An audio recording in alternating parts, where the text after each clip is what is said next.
Mark 4. I read from the Institute for Scripture Research, the ISR, because it takes a direct translation from Hebrew to English, Greek to English, and Aramaic to English.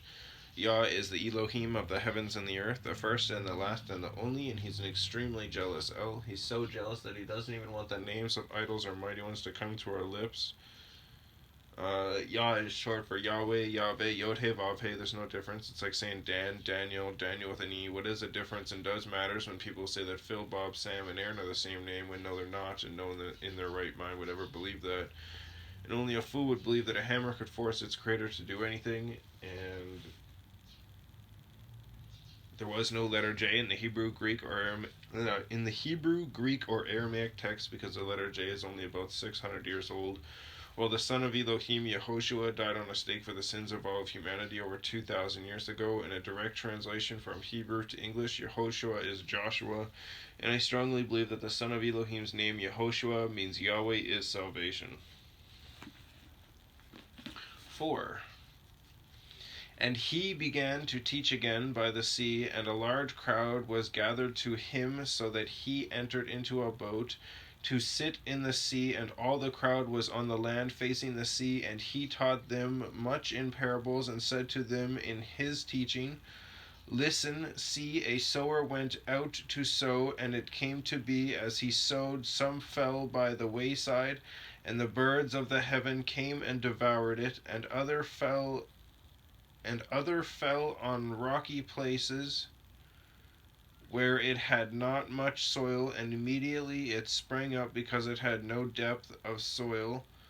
But when the sun was up, it was scorched, and because it had no root, it withered away.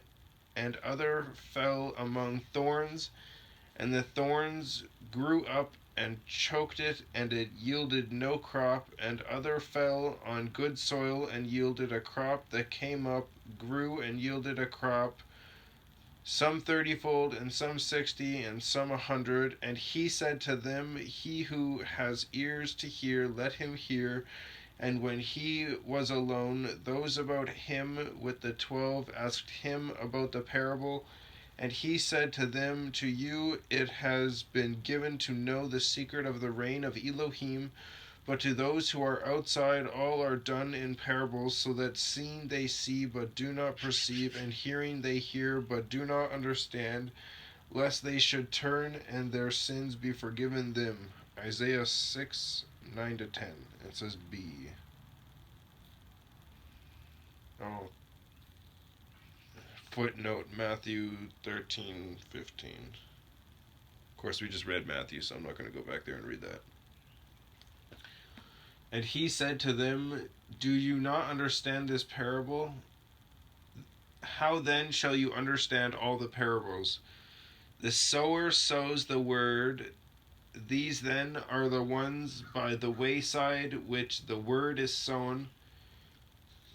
And when they hear, Satan comes immediately and takes away the word that was sown in their hearts. And likewise these are the ones sown on rocky places. So when they hear the word, immediately receive it with joy, and they have no root in themselves, but are short-lived.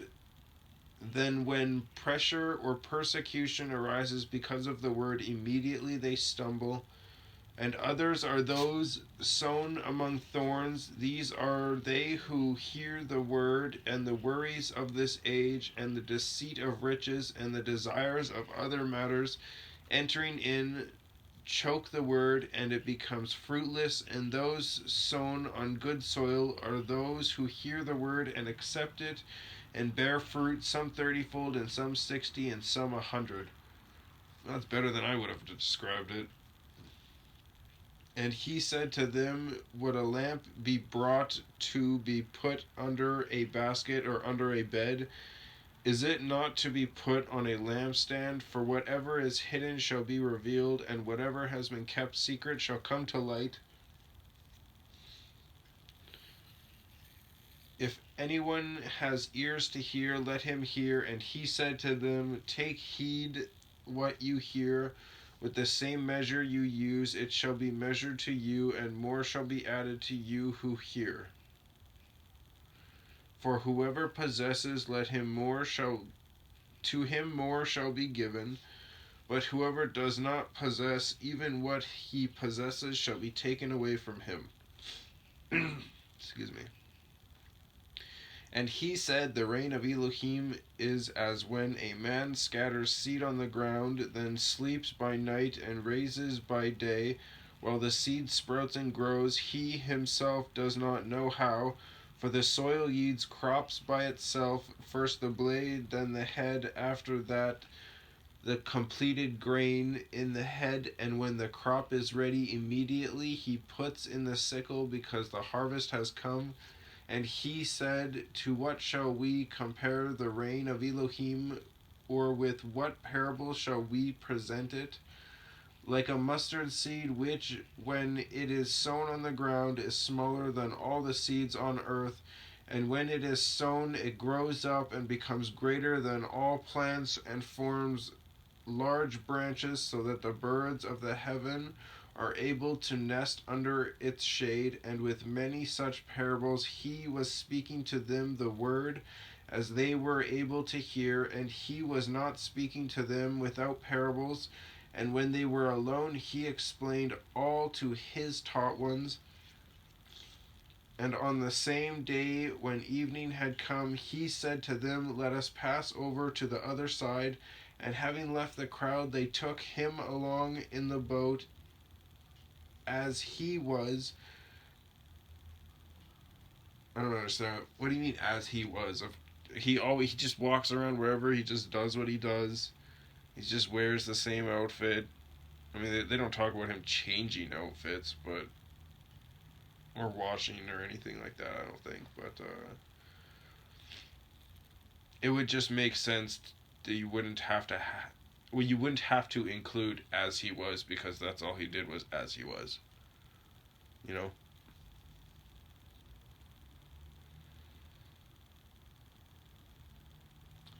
And other little boats were also with him, and there came a great windstorm, and the waves beat into the boat, so that it was already being filled, and he was in the stern also on a cushion. And they woke him up and said to him, Teacher, is it not concern to you that we perish? Excuse me.